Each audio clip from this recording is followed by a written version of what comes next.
Kadima est entré officiellement en fonction de président de la Commission électorale nationale indépendante CENI ce vendredi 29 octobre après une cérémonie de remise et reprise avec son prédécesseur, Corneille Nangaa Yobelou. Il s'est brièvement exprimé sur les enjeux qui attendent son équipe, investie il y a une semaine par le chef de l'État. Alors que la Commission devait être renouvelée à la mi-2019, il a fallu attendre plus de 2 ans pour voir finalement la nouvelle équipe se mettre en place. Ainsi, il ne reste plus donc qu'approximativement 2 années pour que ce cycle électoral 2018-2020, pour ce cycle électoral 2018-2019 et 2020-2023. Nous n'avons pas d'autre choix que de nous retrousser les manches durant les 2 ans qui viennent. Mes collègues et moi-même sommes déterminés à travailler pour donner au pays des scrutins crédibles dans les délais constitutionnels. Pour arriver à de telles élections, la CENI doit continuer à investir principalement dans ses ressources humaines, qui du reste constituent la pierre angulaire de cet édifice institutionnel. Au nom de la nouvelle équipe de la CENI et au mien propre, je voudrais une fois de plus, comme je l'ai fait à Béatrice Hôtel, féliciter le président Corneille Nangaa, son équipe ainsi que tout le personnel de la CENI pour le travail accompli, et leur expérience et l'œuvre considérable sur lesquelles nous allons bâtir.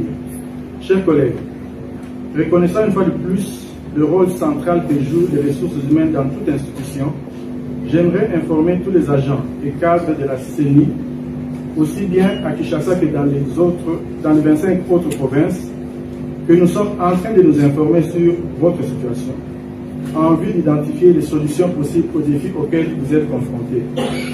Sans verser dans la démagogie, je voudrais vous rassurer que nous ferons tout ce qui est à notre portée afin de trouver des réponses idoines.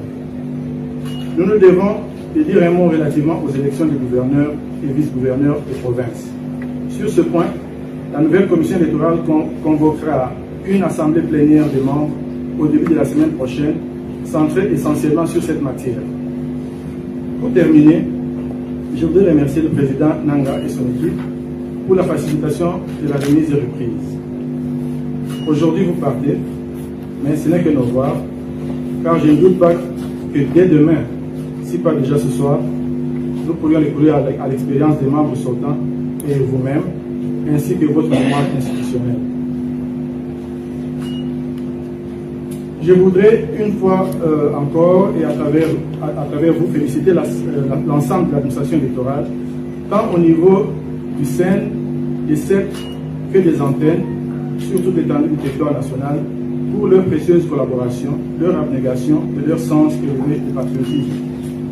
Je voudrais pouvoir compter sur chacun afin que nous appuyions sur les compétences et aptitudes des uns et des autres, que nous puissions réaliser ensemble un cycle électoral crédible et inclusif.